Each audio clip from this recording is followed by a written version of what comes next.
going on, guys? Shane here, back with Ricardo. Hey guys. And today we're talking about 5 different ways of closing off the distance in boxing. We're going to give you 2 combos each, so if you do the math, it's 10 combos, baby. Let's take a look at the first one.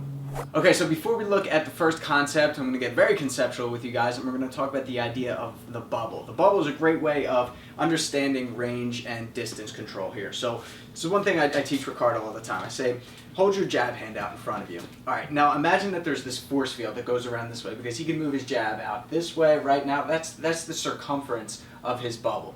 So anytime that I'm at the edge of that bubble or trying to get inside that bubble, he's going to tell me to stay out with a jab. So if I walk in, bam, he's going to hit me, right? And that's the concept that you have to think of when you're moving around with someone.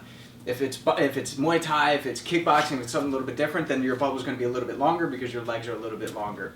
The diameter of your bubble depends on how long your reach is, okay? So it's going to be different for each person. It's going to be different for your opponent as well. So just keeping that concept in mind, we each have a bubble here. If I want to get in the inside, we're never just going to like walk in and start throwing punches. We're always going to be in the outside of punching range, right? If I walk in, then that means Ricardo can hit me, and he better be at that point, right? He's not going to let me in to land punches on him.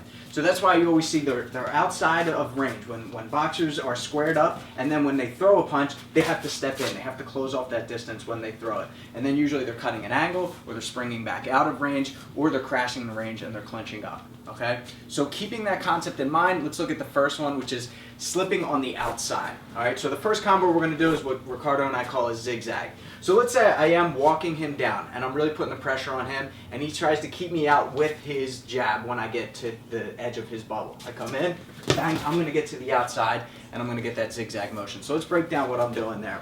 What I'm going to do is I'm going to throw a jab, and my intention is to hit him, but it's kind of more so to get him to just flinch. So when I get into his range, and I know he's probably going to try to keep me out with a jab, I'm going to step out to my right with my right foot. I'm also going to throw a jab here.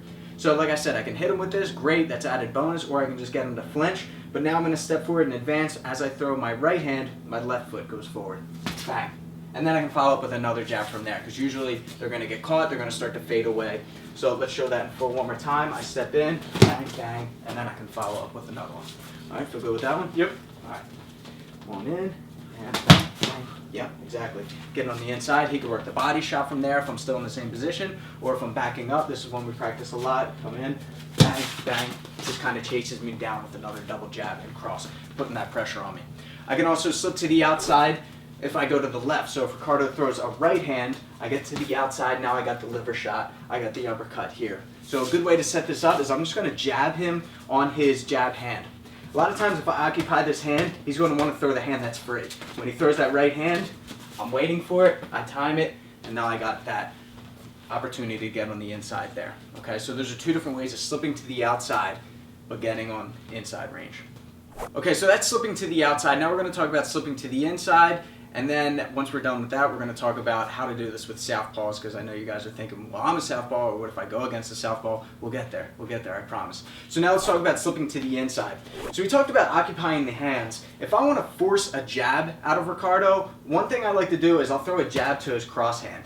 And now this one, it kind of gives him this false confidence that he's parrying these shots, and now he's going to feel this one open, and he sees this opening for the jab right here. Yeah, but aim it at my face now.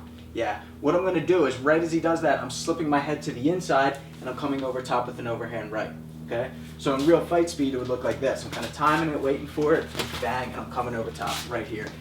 Why I like this one a lot is because I'm throwing my power hand against his probing hand, right? A jab can definitely sit someone down, it can definitely do damage, but usually it's just it's a measure, or it's just trying to feel or trying to keep them at bay, but I'm throwing this power shot over top of it. I'm usually going to win that exchange. Okay, so once again, we're fighting here. I'm occupying this one, waiting for it, slipping to the inside, and landing the right hand over top. Let me see you do that one, Ricardo. So I occupy this hand, bang, bang. I throw this jab, bang, yeah. So do that one more time. Slip to the inside, but try to get so that the hand goes right over top of that shoulder. Got you. Once again, throw that jab, bang, bang, I come back, bang, yeah, right there. It's beautiful right there. Great way to close off the distance, land the power shot. We can also get to the inside more like Felix Trinidad. Tito Trinidad used to do this one all the time. He would slip to the inside of the jab and then throw a left hook. So when Ricardo throws his jab, I slip to the inside. Now I got to be quick, because if he's throwing a 1-2, I want to be catching him with my left hook before he can release that one. So once again, I'm trying to get him to throw that. When he does, I get to the inside, and I very quickly fire off that left hook. Can you give that one a try? Yeah. All right, so occupying this one, I throw the jab, bang, yeah, and I get right to the inside before I can fire off my right hand. Okay, before we get into the third concept, I promise you guys we talk about southpaws, so let's break that down now. If southpaw is in a Ricardo stance, like so, the first one we did was going to the outside, slipping to the outside. It's the same thing except reversed. I'm going to the inside. So I'm slipping my head out to the right still as the orthodox fighter, but I'm getting to the inside here. So if Ricardo were to throw left straight down the center, I'm going here. This is me getting to the outside, and now I got that right hand. It's the same thing as that zigzag motion, right? So I stepped on the jab, bang, and now I can follow up with my cross from here. It's the same thing getting to the outside, so if he throws just a simple jab, I'm getting out here, and now I got that liver shot. Okay, so still getting to the outside, still moving in the same direction. So again, you're just taking your head off the center line, creating that angle, and then following up with the punch. Next concept is faking high, striking low, but you got to get them to respect it first. So first combo that we're going to do is I'm going to fake a right hand, and then I'm going to go with a liver shot. So I want to get him to respect that right hand. Best way of doing that is land a right hand. So let's say I go 1-2, bang, bang, and I land that right hand. Or he just feels the power of that right hand. Now that's fresh on his mind, I'm going to fake that right hand, and I'm going to go to the body. So strike high, fake high, and then go low. Okay, once again, bang, bang, bang, close off the distance, taking that step. What I like doing is I kind of pump both hands. I pump the jab hand, I pump the right hand, and I step with the left and the right. And now I'm close enough for that liver shot. Give that one a go. Yep. Bang, bang. Beautiful, beautiful. All right, so letting the hands go, using that time to get them to flinch, that's when you close up the distance, and then let the body shot go. Another one that you can do is fake the jab, and then just go low. So a super simple one. I go to the jab high, I fake high, and I go low. When I do this one, I don't pull it all the way back. So oftentimes when we teach beginners, we say touch your head in between jabs, but what I like doing is going high, I pull it back halfway, I step in, and I go to the body. All right, so can you see that one, Ricardo? Jab high, bang, bang, beautiful. Yep, so there you go. Respect them up high, fake high, go low. Now we're going to do the opposite with concept 4. Fake low, go high. Again, we got to earn that respect. We got to get them flinching, trying to drop their hands. So that's what we're going to do. Right off the bat, we're going to go with the jab to the body. So I go bang, stab that jab to the body. Could have been with the first one, right? Hit him high, I fake high, I go low. Now he's thinking low. Now I'm going to fake low, and that's the exact reaction that I want. Just that little bit of a sit down. The guard may drop a little bit, and now I'm going to fire off a right hand. Bang, okay? Canelo uses this one a lot. This one he used to take out Amir Khan with. Go into the body, fake low, take that step, take the step again when you actually throw the punch. Ready? So the jab, low, bang, bang. Beautiful, just like that. Another one that you can do, very simple, that juke low, but instead of throwing the right hand, we're just going to go with the gazelle punch. Okay? So what I'm going to do, fake low, now I'm going to shoot my feet in, shuffle in, and I'm just going to throw a left hook, bang. And then we like to clinch up from here. Okay? So once again, maybe I go high, I shoot low, bang, I hit him with that low one, fake, bang, then I got the gazelle hook. Let's see that. Bang, bang, bang. Beautiful, nice. All right, so that's faking high, going low, going high. Now let's take a look at the last one. We talked about occupying the hands in the beginning. That's the entire concept of what we're going to do to close off the distance for number 5. Occupy the hands. So the first one we're going to do is going to be a jab, a hook, and a cross. I throw the jab aiming to hit him. I throw the hook aiming to hit him too. But if I can just occupy this hand and even pull down on this glove, get some weight heavy on that leg, it's a great way to follow up for that opening with the right hand. Okay, so again, I go jab, hook, cross. Simple one. You see that? Bang, yeah.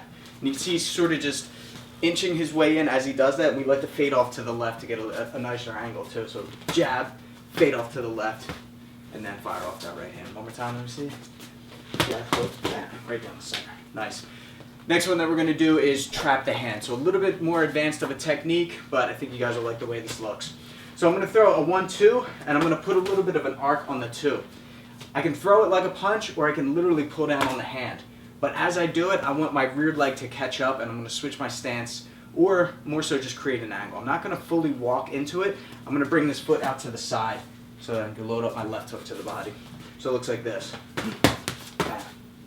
All right, one more time. Throw the jab, then the overhand right, pull down on the hand, and then I got the left hook.